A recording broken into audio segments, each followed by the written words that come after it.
সেবা করার জন্য কাজ করেছেন।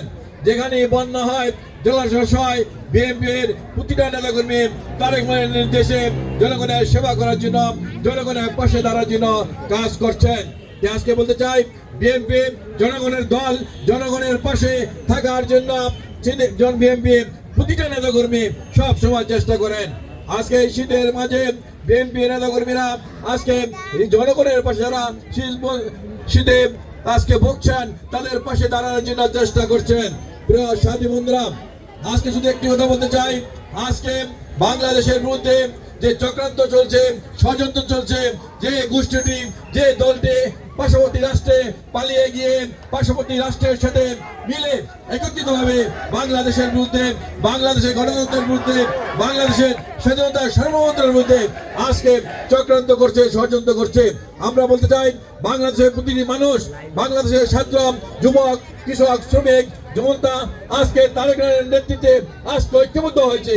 তারেক রহমানের নেতৃত্বে ঐক্যবদ্ধ হয়ে সকল চক্রান্ত, সকল ষড়যন্ত্র প্রতিহত করার অঙ্গীকার ব্যক্ত করছে। প্রিয় সাথী বন্ধুরা, আজকে ধর্মের নামে দেশকে বিভক্ত করতে চায়। আমরা বলতে চাই, আমাদের নেতা তারেক রহমান বলেছেন, ধর্ম যার যার, নিরাপত্তা সবার। ধর্মের নামে দেশকে বিভক্ত করা যাবে না। বাংলাদেশের প্রতিটি মানুষ, বাংলাদেশে আজকে যারা বাংলাদেশে বসবাস করে, হিন্দু, বৌদ্ধ, খ্রিস্টান, মুসলমান, আমরা সবাই ভাই ভাই। আমরা কাঁধে কাঁধ রেখে আমরা একত্রিতভাবে বসবাস করব।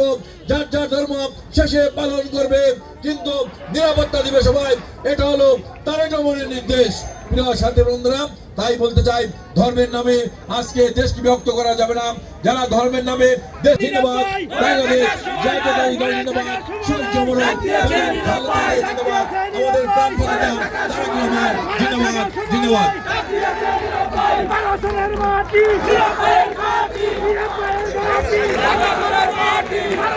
কেউ সামনে আসবেন না, একটু স্লোগান বন্ধ।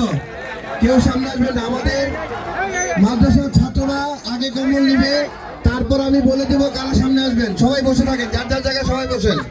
মাদ্রাসার ছাত্ররা আসেন একে একে।